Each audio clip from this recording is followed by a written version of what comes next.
Are you addicted to sugar? As you read this, do you start thinking about ways to get around the 90-gram maximum per UK recommendation of sugar that you can have each day? Note that the 90 grams of recommended sugar you can consume per day has nothing to do with how many carbohydrates you eat each day. This is a separate number that you should be tracking. Here are some common behaviors that predict sugar addiction. You eat too much. If there are some foods that you just can't stop eating, assume they're likely high in sugar. Sugar doesn't really make you satiated, so it's hard to stop. This is made worse if sugar is combined with sodium and fat. For example, you may be eating donuts which are also high in salt and fat, but would you really eat them without the sugar? You crave processed carbohydrates. If you're often craving refined carbs like chips, crackers, and bread, then you may just have a problem with sugar. Often, eliminating added sugars can reduce cravings that you're having for high-processed carbs over time.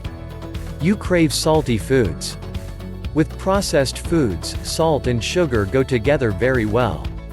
If you feel like you could lick a salt lick and be happy, you may be addicted to sugar. Look at the amount of sugar in the snacks you normally eat. If they're highly processed, you can bet they have too much added sugar. You crave meat. This might seem strange, but if you crave meat when you really don't need it and aren't really that hungry, you may really be craving the spices that are often on meat, such as wing sauce, which is very high in sugar. Every meal is high in sugar. Is your typical meal higher in sugar than it should be? Keep in mind that 90 grams is maximum. It doesn't mean you need to eat that much sugar. If you feel bad and aren't healthy, you can always cut that amount down. The best way to do that is avoid added sugars and only eat sugar that is naturally in plants. You get moody without sugar. If you find that you are often feeling grumpy and moody, the problem might be sugar. If you often suffer dips and rises in blood sugar, when you have a dip, you will suffer from grumpy moods. This can be exacerbated by eating sugary things like candy, which will provide a fast jump and a quick fall. You feel powerless over sugar. Do you ever feel like you don't even want to eat that sugary snack, but you do it anyway because you know it will make you feel better? This is common in people who work long days, students especially. It's true that eating a sugary snack will help temporarily, but you'd do far better eating a fruit snack with only natural sugars and fiber to help slow down the sugar absorption. You start and end your day with sugar.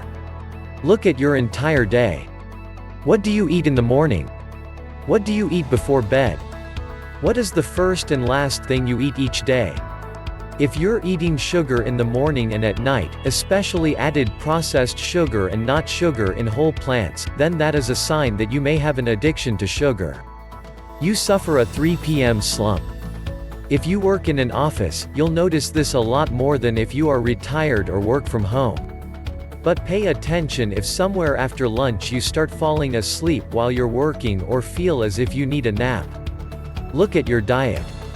Are you giving yourself energy for lunch, or are you setting yourself up for a sugar crash?